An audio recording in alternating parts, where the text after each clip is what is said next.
Recording by Madhur Studio Ghosi। नया नोहर बनी लागता घाम रोज करावता पिया काम धाम। नया नोहर बनी लागता घाम रोज करावता पिया काम धाम।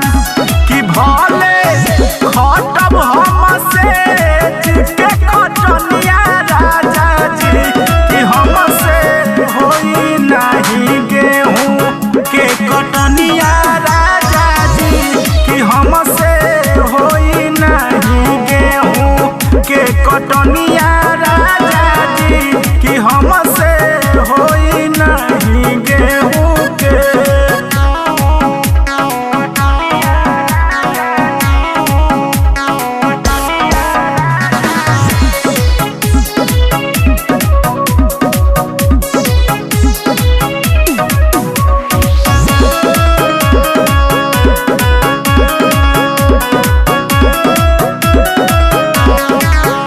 हो जाई खराब कोइल सोरहो सिंगार हो बानी जरावत सैया जियारा हमार हो।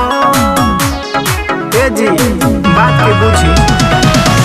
हो जाई खराब कोइल सोरहो सिंगार हो बानी जरावत सैया जियारा हमार हो। रोजे नून भात खाई बयाउरी चटनिया राजा जी कि हमसे होई नहीं गेहूं के कटनिया राजा जी कि हमसे होई नहीं गेहूं के कटनिया राजा जी कि हमसे होई नहीं कटिया।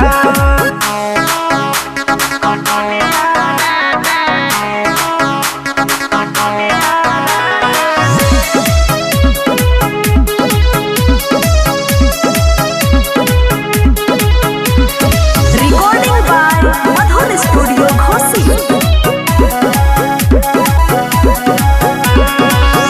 काल्हे के करवले बानी हम फेसियल हो करब न कटनी अमित कहिले रियल हो कहिले रियल हो। काल्हे के करवले बानी हम फेसियल हो करब न कटनी अमित कहिले रियल हो।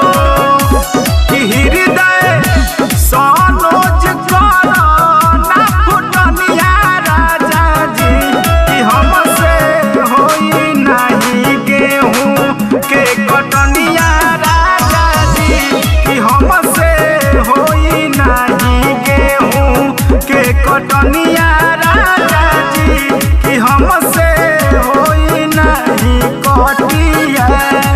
बुझतनी।